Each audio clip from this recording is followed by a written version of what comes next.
नमस्कार शेतकरी मित्रांनो, महाराष्ट्रातील शेतकऱ्यांसाठी आली सर्वात मोठी आनंदाची बातमी। पीक विम्याचे पैसे आता शेतकऱ्यांच्या बँक खात्यात लवकरच जमा होणार आहे। शेतकरी मित्रांनो, नांदेड जिल्ह्यात प्रधानमंत्री खरीप पीक विमा योजना 2025-26 मध्ये 4,34,828 शेतकऱ्यांनी 8,19,406 अर्ज दाखल केले होते। यात 5,13,260 हेक्टर क्षेत्र विमा संरक्षित केले होते।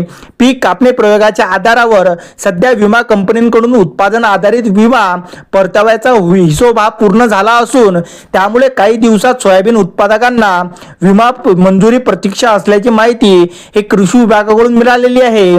म्हणजेच आता शेतकरी मित्रांनो, सोयाबीन उत्पादकांसाठी अतिशय आनंदाची खुशखबर आहे, कारण त्यांना आता विमा मंजूर झालेला आहे। शेतकरी मित्रांनो, त्याचबरोबर 2025-26 मध्ये भारतीय कृषी विमा कंपनीद्वारे राबवण्यात येत असलेले या योजनेअंतर्गत ज्वारी, सोयाबीन, कापूस, तूर, उडीद आणि मूग या पिकांचा विमा भरण्यात आला होता।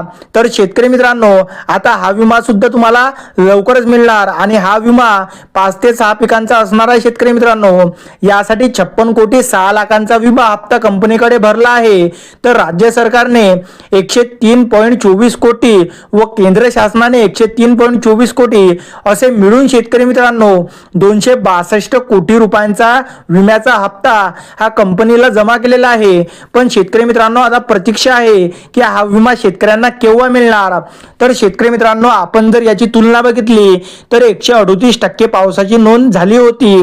त्यासोबतच 93 महसूल मंडळांपैकी 85 मंडळात एकापेक्षा अनेक वेळा अतिवृष्टी झाल्यामुळे खरीपातील 7 लाख हेक्टरपेक्षा अधिक क्षेत्रातील पिकांची ही नासाडी झाली होती। शेतकरी मित्रांनो, याबाबत शेतकऱ्यांनी नुकसानीबाबत विमा कंपनींकडे दावे दाखल सुद्धा केलेले होते, परंतु कंपनीने ट्रिगर बंद केल्यामुळे शेतकऱ्यांना भरपाई मिळाली नाही। पण शेतकरी मित्रांनो, आता विमाधारकांना यंदा उत्पादन बघता हा त्यांना पीक विमा मंजूर होणार आहे। शेतकरी मित्रांनो, म्हणजेच कृषी विभागाने पीक कापणीच्या आधारावर आलेली सोयाबीन, त्यानंतर कपाशी, तूर, उडीद, मूग या पिकांचा विमा हा जाहीर केलेला आहे। शेतकरी मित्रांनो, म्हणजेच या जिल्ह्यामध्ये जे महाराष्ट्रातील जिल्हे आहे त्यांच्यामध्ये नुकसान झालेले आहे त्यांना हा विमा मिळणार आहे।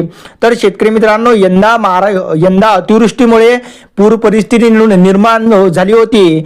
त्याचबरोबर सोयाबीन पिकाचे खूप मोठे नुकसान झाले। आता त्यांना सुद्धा सोयाबीनचा विमा मिळणार आहे। पण शेतकरी मित्रांनो, यासाठी तुम्हाला 3 ते 4 दिवस प्रतीक्षा करावी लागणार आहे। 3-4 दिवसाच्या प्रतीक्षेनंतर तुमच्या थेट डीबीटीद्वारे बँक खात्यामध्ये हा पीक विमा जमा होण्याची दाट शक्यता वर्तवण्यात येत आहे। व्हिडिओ आवडल्यास व्हिडिओला लाईक आणि चॅनलला सबस्क्राईब नक्की करा। धन्यवाद।